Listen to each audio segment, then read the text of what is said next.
렛츠 DMZ가 찾아가는 그곳, 그 순간이 바로 평화 찾아가는 렛츠 DMZ. 저는 오늘 진행을 맡은 방송인 김지수입니다. 반갑습니다. DMZ가 지닌 평화의 의미와 생태적 가치를 교감하는 소중한 자리에 함께해 주신 여러분 진심으로 환영합니다. 찾아가는 렛츠 DMZ 지역 공감형 그 뜻깊은 자리의 문을 우리 국악 아티스트 조혜결 씨가 더 플레이어라는 노래로 문을 활짝 열어주셨습니다. 우리 조혜결 씨는요, 그 KBS 국악 신예대상에서 최우수상을 수상하신 분입니다. 그리고 최근에 가장 주목받고 있는 젊은 국악 아티스트시죠. 그리고 오늘 조혜결 씨가 부르셨던 노래가 아주 그냥 남다른 의미가 있는 굉장히 특별한 곡입니다. 제목이 조금 전에 말씀드렸다시피 더 프레이어인데요. 더 프레이어는 경기도와 경기 아트센터의 위촉으로 미얀마의 민주주의를 지지하고 미얀마의 봄이 오기를 기도하는 의미를 담아서 작곡가 김영석 씨가 작곡을 해주셨습니다. 그리고 개인적으로 저에게 좀 더 의미 있는 이유는 이 더 프레이어 가사를 제 와이프 양재선 씨가 쓰셨습니다. 박수가 나올 줄은 몰랐는데, 네, 감사합니다. 네, 영광입니다.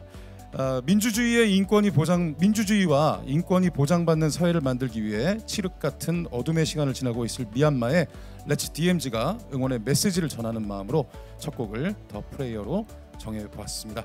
멋진 노래 불러주신 조혜결 씨께 다시 한번 큰 박수 부탁드리겠습니다. 네. 자, 렛츠 DMZ 이 자리는요, 10월 한 달 동안 경기도 내 각 지역을 찾아가서 문화와 예술을 통해 소통하면서 평화의 의미와 가치를 공유하는 DMZ의 상징적인 축제 찾아가는 렛츠 DMZ 지역 공감형입니다.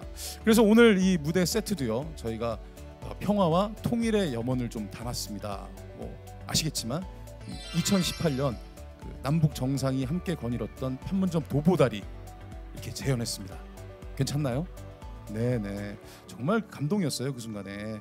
오늘 이 무대 보시면서요, 한반도를 평화로 물들였던 그때 그 순간을 다시 한번 되새겨 보시는 그런 시간이 됐으면 참 좋겠습니다.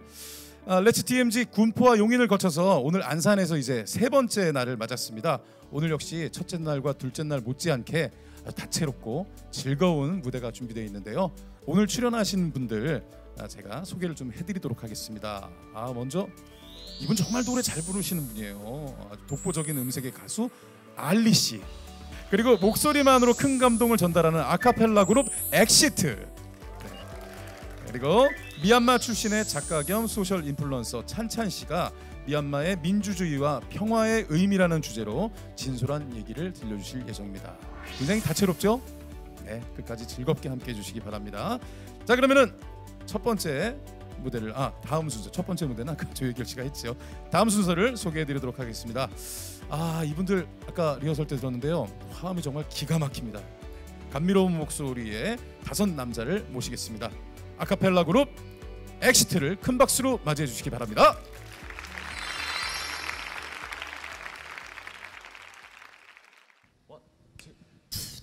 Let's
네, 자 계속해서 다음 무대 소개해드리겠습니다. 다음 무대는요, 앞서 소개해드린 미얀마 출신의 작가 찬찬 씨의 이야기를 들어볼 차례인데요. 찬찬 씨께서는 앞서 그 조혜결 씨가 불러주셨던 더 플레이어 있잖아요. 그 노래를 미얀마어로 번역을 해서 이렇게 미얀마 분들께 알려드렸습니다.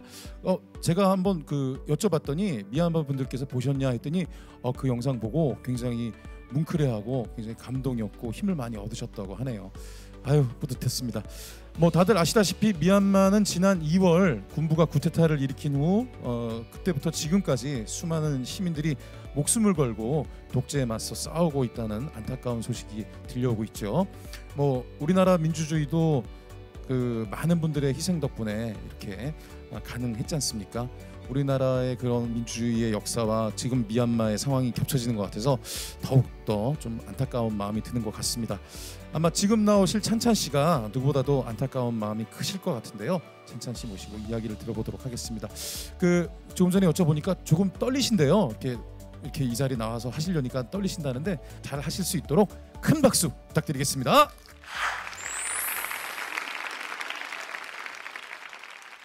네, 저는 이름은 찬찬이라고 하고요. 오늘은 정말 오랜만에 하는 토크 자리입니다. 미얀마 사태가 벌어지면서부터 저도 모르게 오리무중하게 생활을 한 지가 벌써 8개월이 지났습니다.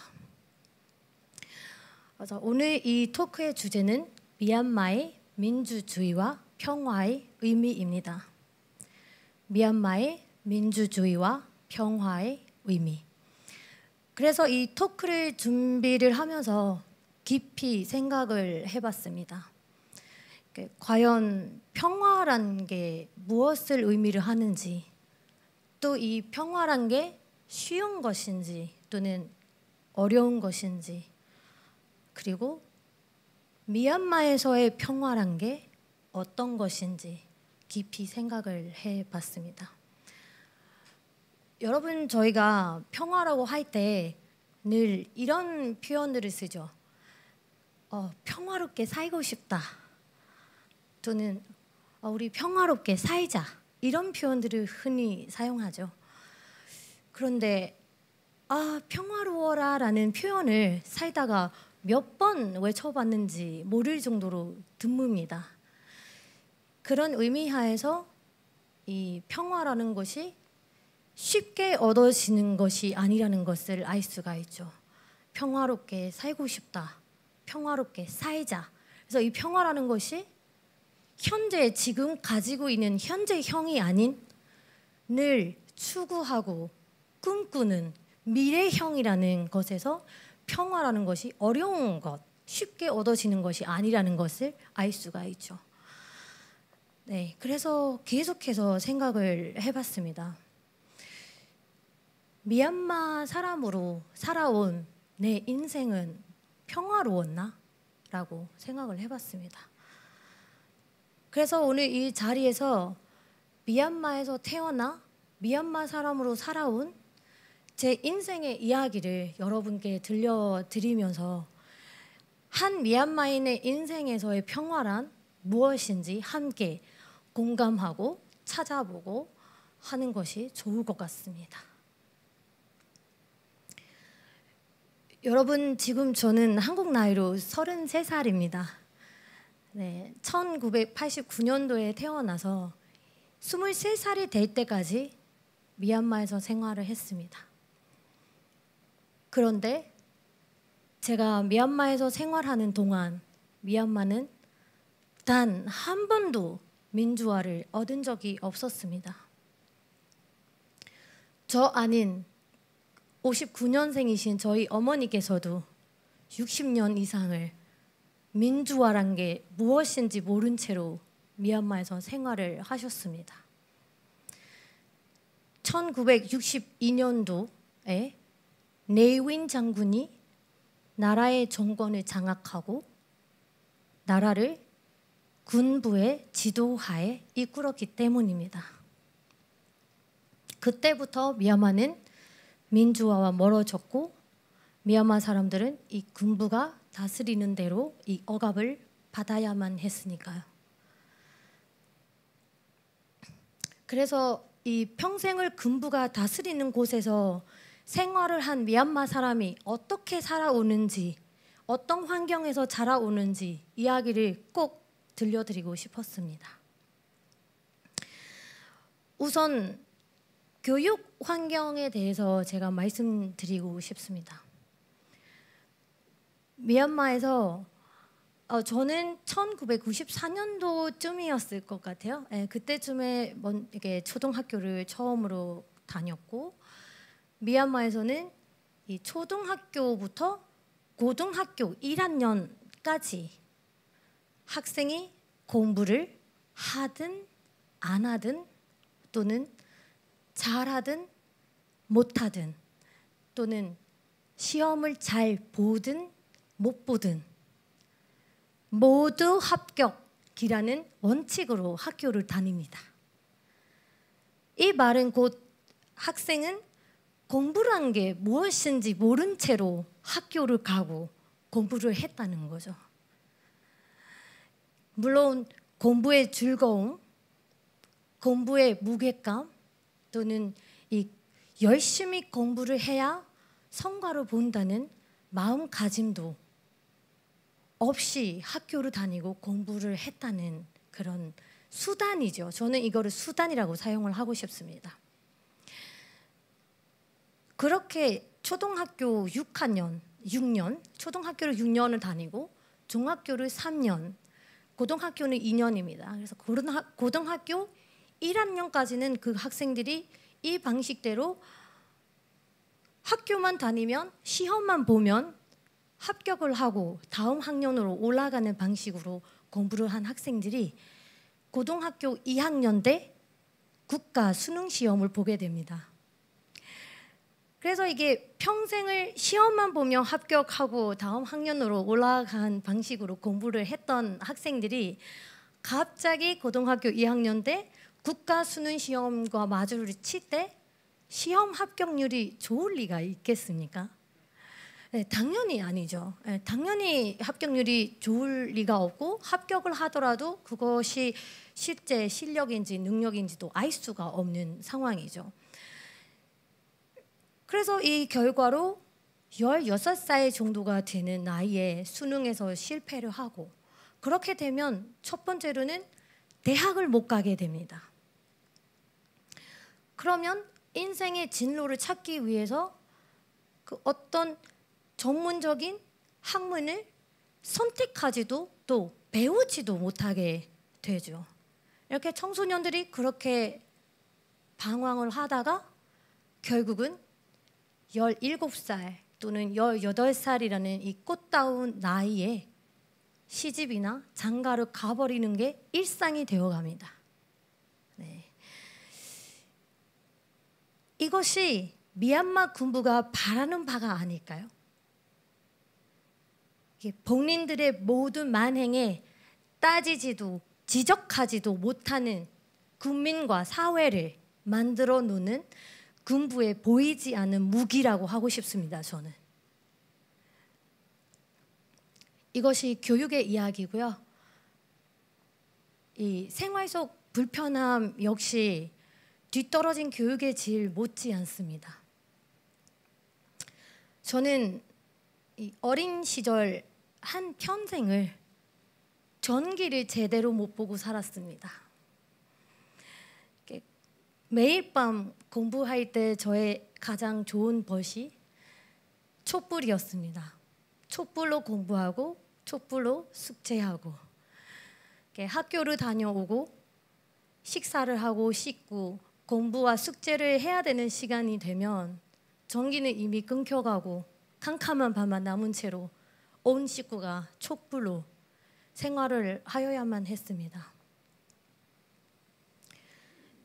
이유는 군부는 국민들에게 하루에 5시간제 또는 7시간제로만 전기를 공급해줬기 때문입니다. 그래서 이 이야기는 불과 17년 전 혹은 이 가장 최근 그리고 지금 현재까지의 이야기입니다. 이게 학교를 죄송합니다. 불과 이게 17년 전 최근까지의 이야기입니다. 군부가 다스리는 국가는 이런 국가였지만, 미얀마라는 국가가 이런 국가였지만, 이런 국가가 타국에는 전기를 공급해줬습니다. 자국민은 어둠 속에서 생활해도 되지만 다른 국가에는 전기를 팔아먹었습니다. 네, 저의 어린 시절 공부하고 숙제하고 장래 희망을 가진 그런 꽃다운 그런 어린 시절이 여러 불편함과 그 고생과 그리 아름답지도 못했고 평화롭지도 못했습니다. 교통, 통신 역시 모두 엉망진창이었습니다. 미얀마는 사계절의 국가가 아니고 3계절의 국가입니다. 그래서 계절 하나가 4개월이 걸리는데요. 그래서 장마철이라는 계절이 따로 있습니다. 이 4개월이라는 동안에 비가 많이 오고 그러는데 미얀마의 도로에는 늘 물이 넘치고 동네 곳곳에는 흙탕물이 늘 고여 있습니다. 국민들이 다니는 도로는 늘 울퉁불퉁하지만 이 도로 공사를 맡은 장군의 집 식구들은 해외에서 유학을 가고 있거나 또 해외에서 쇼핑을 하고 다닙니다. 제가 잘 알던 지인이 있었는데 그 이야기를 제가 들었는데 그 순간에도 정말 충격이 컸었는데 아무 말도 못했습니다. 그 지인의 아버지가 미얀마의 큰 장군이십니다. 아버지가 도로 공사를 한번 맡으면 적어도 3억은 용돈으로 나온답니다. 네, 이것은 이 교통과 관련된 이야기이고요. 그리고 제가 중학교 2학년 때쯤이었을까요? 네, 그때쯤에 학교에 신기한 물건을 두는 방이 하나가 생기더라고요. 미얀마의 전통 특성상 모든 건물이 다 나무로 된 시설입니다. 그래서 다 나무로 된 방만 있었는데 갑자기 학교에서 유리창으로 된 방 하나가 생겼습니다. 바로 이게 컴퓨터실이었습니다. 그런데 이 컴퓨터실은 언제나 바깥에서 자물쇠로 잠가놓고 늘 사람도 없고 그렇기 때문에 학생들은 들어가서 만져보지도 못하고 창문에서만 이거 뭐지? 하면서 쳐다보곤 했습니다. 분명히 어딘가에서 어떤 명령을 받고 학교마다 이런 물체들이 생겼겠지만 실제로는 가르칠 사람도 또는 배울 사람도 없는 보여주기식의 학교 컴퓨터실이었습니다. 2010년까지는 미얀마 사람에게 컴퓨터, 핸드폰 이 것들이 모두 그림의 떡이었습니다. 또 컴퓨터가 있어도 인터넷이 안 되기 때문에 컴퓨터도 있으나 마나인 존재였습니다. 제가 2010년도쯤에 한국국제협력단이라고 하는 단체에서 한국어 선생님으로 일을 하고 있었습니다. 그런데 그 시절에 제가 한국에 메일 한 통을 보내려면 8시간을 걸린 적도 있었습니다. 8시간이 거의 다 돼가고 메일이 꼭 갈 때쯤 다 완성이 될 때쯤에 툭 떨어지고 다시 원점으로 가는 경우도 빈번했습니다. 또 핸드폰이 생겼다고 지인들끼리 통화를 하는데 주로 통화 내용이 이렇습니다. 들려?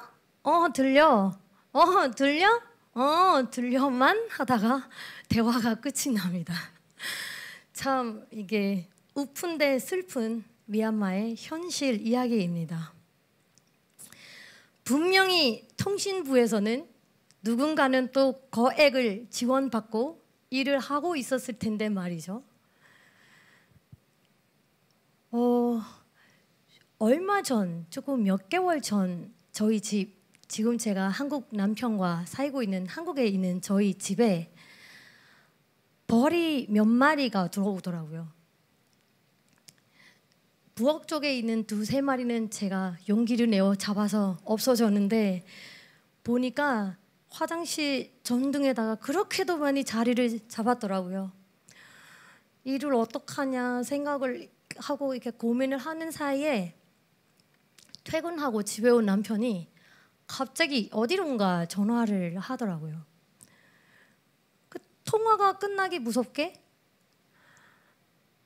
방충복을 입은 남자분 한 5분 정도가 집에 찾아오시더니 갑자기 이 벌을 다 치워주시고 가시더라고요. 여러분, 저는요 내 집에 벌이 들어왔다고 이 국가에서 운영하는 그 어떤 단체에서 사람이 찾아와서 이 문제를 해결해 줄 거라는 것을 꿈에도 몰랐습니다. 이것이 인권이 있는 나라에 사는 사람의 삶입니다. 저는 저희 아버지, 어머니와 함께 생활을 했던 모국의 집 마당에 큰 나무 하나가 있었습니다. 매년 어느 시기만 되면 그렇게도 큰 왕벌들이 찾아오더라고요. 그래서 이 벌이 스스로 죽어서 떨어질 때도 있고 사람을 일부러 공격하려고 내려올 때도 있고, 그래서 이 떨어진 벌을 밟았다가 벌에 쏘이기도 하고 공격하러 내려오는 벌에 공격당해서 벌에 쏘이기도 하고 그렇게도 고생을 했었습니다. 그런데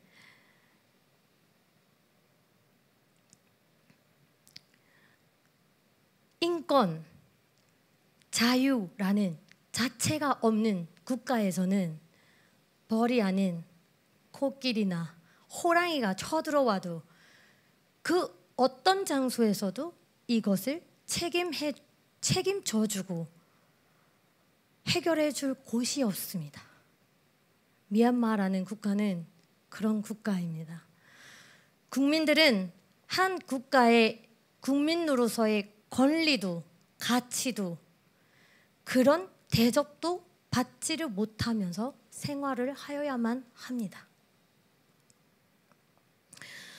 그렇다면 이렇게까지 인권조차 없는 데에서 민주화 운동 같은 거 안 일어났었냐라고 생각을 하실 수가 있는데요. 당연히 몇 번의 대규모 시위도 있었고 잦은 민주화 운동을 일어났었습니다. 그 중에 대표적으로 88 항쟁이라고 있습니다. 여러분 아시겠지만요. 88 항쟁이란 1988년 8월 8일에 일어난 반군부 민중 항쟁입니다. 이 항쟁을 쉽게 84개의 항쟁 또는 88 항쟁이라고 부르기도 합니다.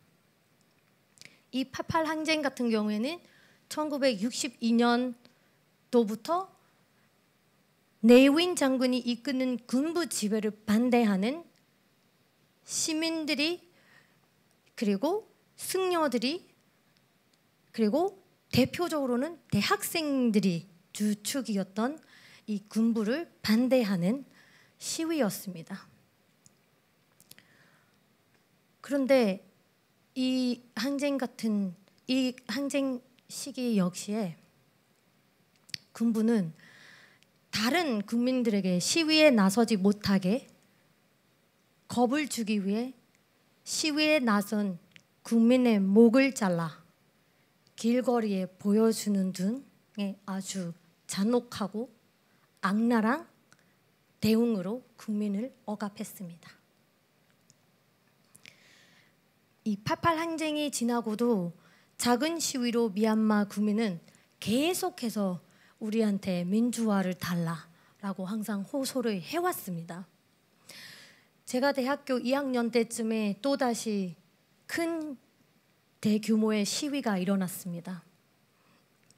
이 시위는 처음에는 yangon, 만달레이 같은 대도시를 기준으로 일어났지만 다음에는 전국에 있는 승려들까지 포함해서 이렇게 전국에 가까운 큰 시위로 발전을 했는데요.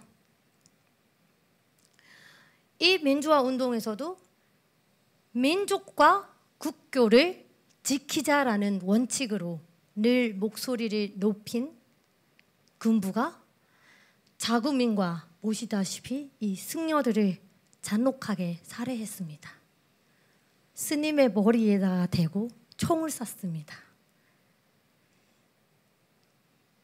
그래서 이렇게 늘 떠들썩했던 미얀마는 2010년이라는 가장 최근에 와야 대통령 제도로 바뀌면서 약간의 안정기라고는 할 수가 없는데 약간의 조용한 시기를 맞이하기도 했었습니다. 실제로 발전 아닌 발전 같은 기미가 보이기도 했었습니다. 하지만 실제로 시민들이, 국민들이 안정기를 찾은 것은 2015년에 앙산수치 정권이 일어설 때부터였습니다. 이 앙산수치 정권이 들어설 때부터 해외 투자자들의 길도 보다 열리고 학생들이 정말 그렇게 꿈꾸던 유학이라는 기회도 많이 열렸습니다. 제가 2012년도에 한국에 처음으로 유학을 장학생으로 뽑혀서 왔는데 제가 그 장학이라는 것을 시도할 때만 해도 국가단 단 한 명만이 장학을 할 수가 있는 기회였습니다. 그런데 앙산수치 정권이 일어설 때부터는 학생들은 다른 단체를 통해서 장학을 갈 수가 있게 됐고 또 자비를 들어서 유학을 갈 수 있는 기회도 많아졌습니다. 그래서 이제 희망이 보인다. 우리 이제는 조금 성공의 빛이 보인다. 라고 기뻐하는 것도 잠시였습니다. 2021년 2월 1일 미얀마 군부는 또다시 군부 쿠데타를 일으켰습니다. 국가 대통령, 국가 고문, 그리고 정치적인 위인들 모두 잡아갔습니다. 저는 그 소식을 아는 순간 정말 앞이 캄캄해졌습니다. 물론 저는 이 한국에서 생활을 하고 있지만 또다시 이 끔찍한 일이 벌어졌다는 사실이 그 사실을 아는 순간 정말 분노와 두려움과 우려가 교차했습니다. 그 생활이 얼마나 힘들고 어려운지를 제가 몸소 느꼈고 잘 알고 있었으니까요. 그렇게 군부 쿠데타는 일어나 버렸고 미얀마는 또다시 어둠 속으로 또는 나락으로 다시 떨어져 버리고 말았습니다. 시위에 나선 국민을 향해서 고무탄, 수류탄과 물대포는 물론 실탄까지 사용하면서 살해를 했습니다. 그것도 모자라 저격수까지 동원해서 청소년들의 머리를 쏘라는 명령을 내렸습니다. 정말 안타까운 사건이라서 제가 정말 말을 하고 싶지 않은 이야기지만 시위에 나서지도 않았던 자기의 집 대문을 무서워서 자기 집 대문을 닫던 9살 소년도 저격수의 총에 머리를 맞아 사망했습니다. 5살짜리 저 아가 자기의 집 안에서 아버지가 보는 앞에서 총살을 당했습니다. 고작 5살짜리입니다.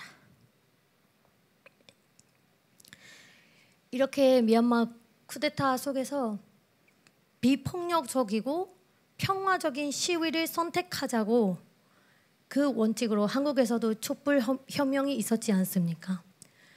이런 사례를 본받아서 비폭력적으로 최대 평화적인 시위를 하자라는 시민 1000명 이상이 죄 없이 살해를 당했습니다.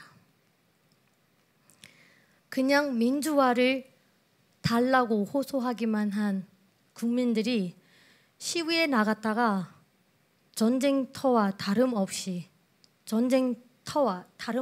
정도로 정말 간뇌도지하면서 죽어야 했습니다.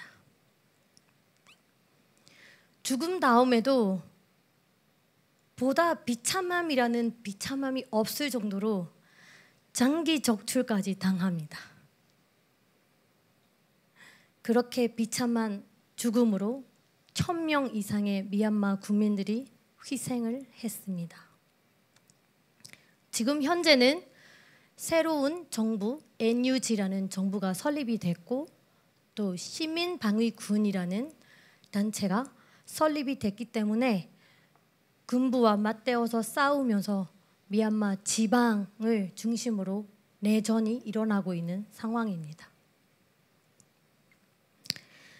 여러분 지금까지 한 미얀마 사람의 인생 이야기를 들으면서 평화란 것을 느껴보셨습니까?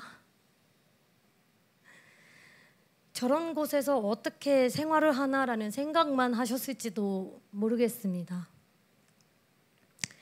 그런데 여러분, 미얀마라는 국가는 이런 제도 하의 국가이지만 미얀마인들은 본성이 착하고 순수하고 성실하고 웃음이 많은 민족입니다. 불교가 국교이니만큼 선하고 부드러운 마음씨를 가진 사람들이 사는 곳입니다. 내 집에서 나는 바나나는 옆집과 나눠서 먹는 정겨운 사회입니다. 우리 동네에서 어느 집안 딸내미가 결혼을 한다고 온 동네가 나서서 음식이며 잔치며 다 함께 준비를 하는 그런 예전에서나 볼 수 있는 그런 정겨운 사회입니다. 그런 사람들이 사는 곳입니다. 저 또한 아버지, 어머니 품에서 사랑받고 자랄 때가 정말 평화로웠습니다. 밤마다 세 식구가 모여서 제가 외동딸이라서요. 집 마당에 앉아 밤하늘을 보면서 하루에 있던 이야기들을 도란도란 얘기를 나눈 시간이 정말 평화로웠습니다. 바로 이 삶이 안빈 낙도가 아닐까요? 비록 넉넉하지 못해도 있는 것에 만족하면서 편안한 마음으로 생활을 할 수 있었던 가족에게 사랑을 베풀 수 있었던 그 시절은 정말 평화로웠습니다.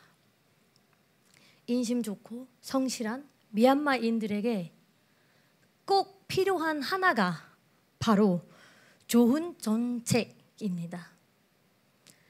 착하고 똑똑한 사람들에게 이 악마와 같은 제도와 정책과 이 조직만 없다면 정말 평화롭고 발전한 국가가 될 수가 있습니다. 다시 개방을 하고 보다 발전을 하고 보다 좋은 국가가 될 수가 있습니다. 여러분, 이 평화의 사전적 의미는 이렇습니다. 평온하고 화목함 또는 전쟁, 분쟁 또는 일체의 갈등이 없이 평온함 또는 그런 상태라는 의미입니다. 그런데 군부가 다스리는 곳에서는 이런 상태가 있을 수가 없습니다. 특히 미얀마 군부 같은 군부가 정부를 하는 상황에서는 이런 상태를 저희가 꿈꿀 수가 없습니다.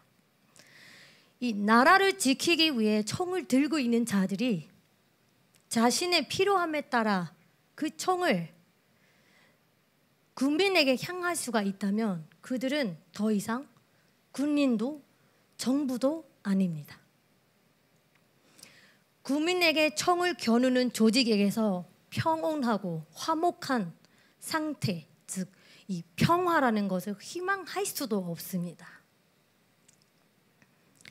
그렇기 때문에 민주주의는 곧 평화이고 미얀마의 평화는 곧 민주주의입니다.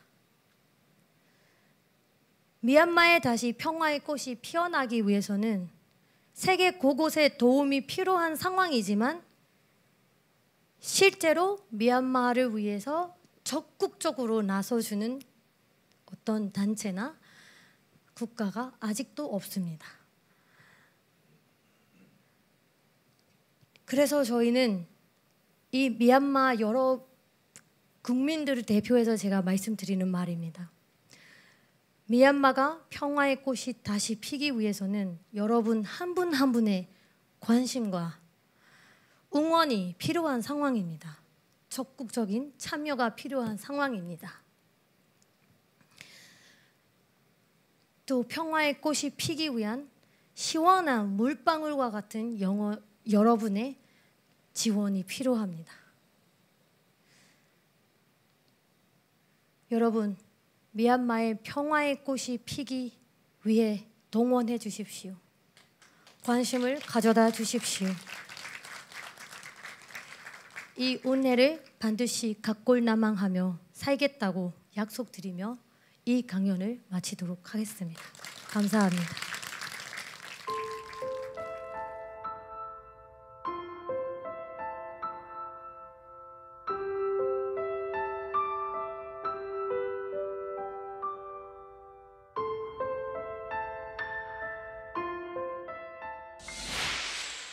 소중한 이야기를 들려주신 찬찬씨, 그리고 미얀마에서 민주주의를 위해서 투쟁하고 계시는 많은 분들 힘내시라고 다시 한번 큰 박수 부탁드리겠습니다. 네. 자, 이렇게 뭐 공연도 즐기시고 또 진솔한 이야기도 듣다 보시니까 오늘 어느새 이제 마지막 순서가 됐네요. 네, 아쉬우시죠? 네, 하지만 아쉬운 만큼 이 마지막 무대를 아주 즐겁게 즐겨주시기 바랍니다. 오늘 마지막 무대를 장식해 주실 분은요, 독보적인 음색과 압도적인 성량으로 사랑받는 알리 씨의 무대입니다. 알리 씨는요, 2018년 남북평화협력기원 평양공연 봄이 온다에 참여하셨고요. 그리고 남북정상회담의 특별 수행원으로 함께 하셨는데요. 남북정상과 함께 백두산에 올라가서 알리 씨가 즉흥적으로 아리랑을 불렀던 그 영상이 굉장히 큰 화제가 됐었습니다. 그 후로도 DMZ에서 열리는 다양한 공연의 무대에 꾸준히 참여하시고요. 지속적인 인연을 이어가고 계십니다. 자, 여러분 맞이할 준비 되셨나요? 네. 큰 박수로 알리 씨를 맞이하겠습니다. 알리 씨입니다.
안녕하세요. Let's DMZ 평화 콘서트에 초대해 주셔서 감사합니다. 반갑습니다. 알리입니다.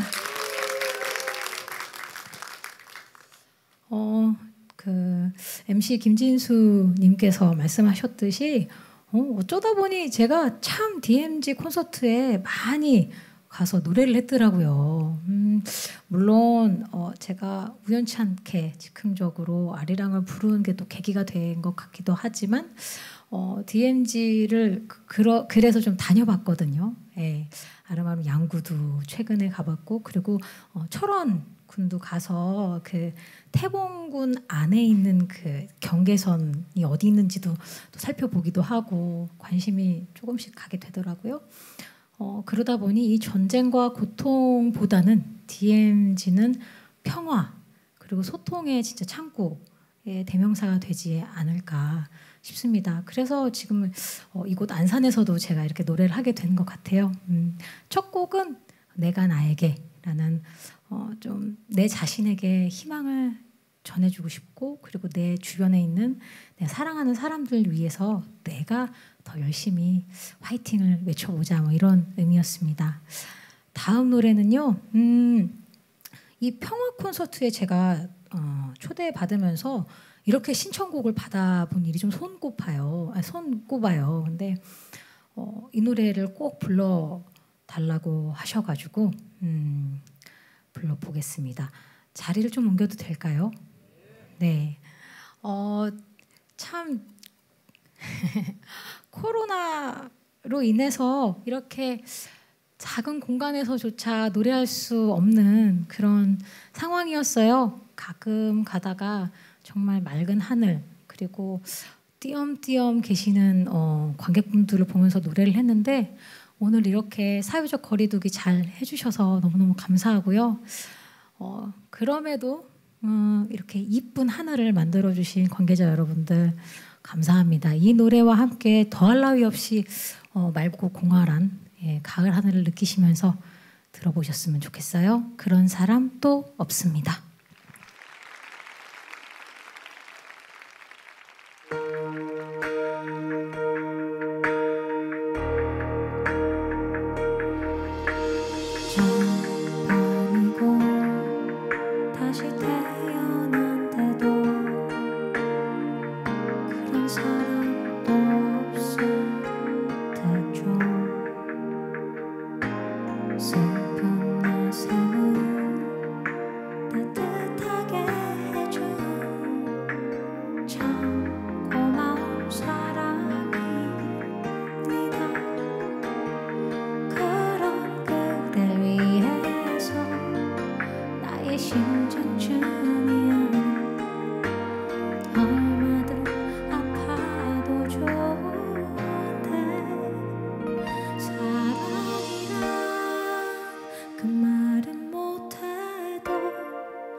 이런 사람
다음 곡 이어가겠습니다.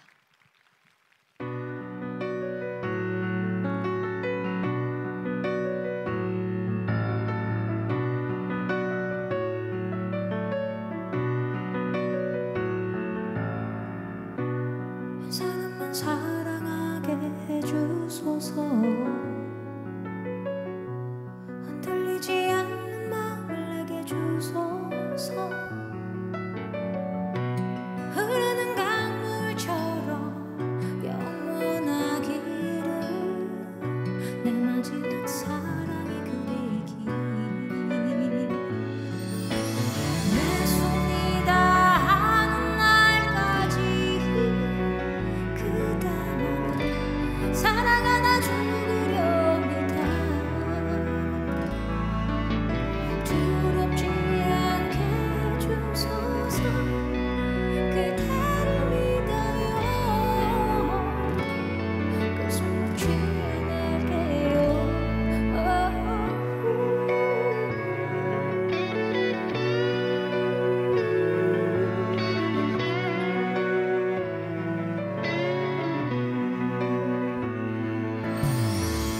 그대라는 선물이 고맙습니다. 그대 앞에 모든 것을 내려놓고서 영원히 사랑할 것을 약속합니다. 그대가 내 삶이기에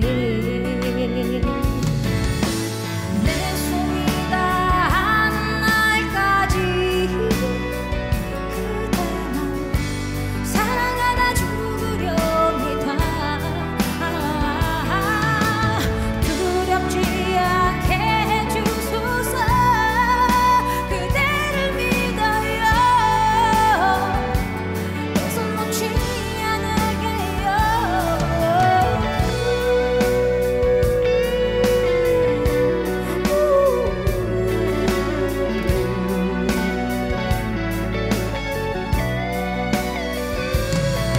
사랑하는 그대와 같이 늙어갈 수 있다면 함께 밥을 해먹고 그 품에 잠들 수 있다면 사랑은 주는 거니까 아파도 주는 거니까 그대를 사랑합니다.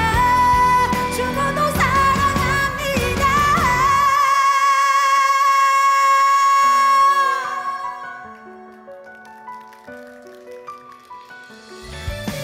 세월 따라 모두 떠나도 내 맘속에 그대만 피고 칩니다.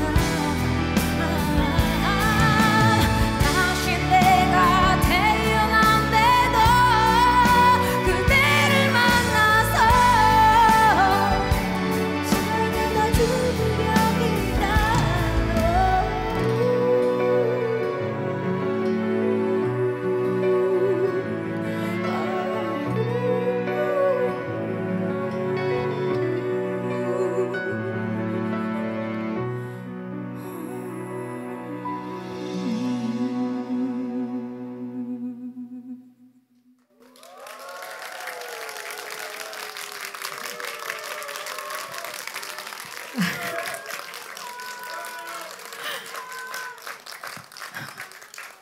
감사합니다. 다들 공연을 즐기실 줄 아시는군요. 아니면 목마르셨나 봐요. 그죠? 아유, 노래 부르는 저희만 목마른 게 아니어서 참 다행이에요. 이게 참 그 사람은 적응의 동물이라고 이렇게 저희가 힘든 어려운 시절을 언택트로 겪으면서 비대면으로 겪으면서 혹시나 그 적응이 되셨을까 봐.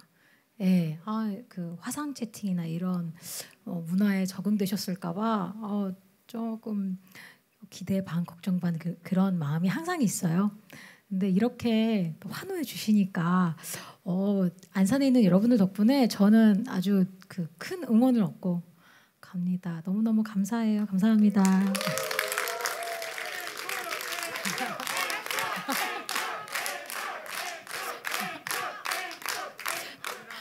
네, 뭐 들어갔다 나온 것도 아닌데 네, 노래 할 겁니다. 네. 감사합니다. 이렇게 평화를 사랑하고 응원해 주시는 분들이 계시기에 저도 그런 마음 담아서 노래할 수 있는 것 같고요. 마지막으로 끝곡 이 노래 참 이곳에서 부르는 게 더 뭐 의미가 있는 것 같기도 해요. 아주 작은 새싹에서 큰 우림이 되는 그날까지 함께 하셨으면 좋겠어요. 상록수 마지막으로 들려드릴게요.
좋은 하루 되세요. 감사합니다. 수고하신 알리 씨께 다시 한번 큰 박수 부탁드리겠습니다. 네. 아 진짜 너무 노래 잘해요. 정말 알리 씨 목소리는 마음을 움직이는 힘이 있는 것 같습니다. 그죠? 네. 아니 좀 아쉬우시겠지만 다음번에 또 한 번 또 모시면 되죠. 뭐 우리가 오늘 어떻게 즐거우셨습니까?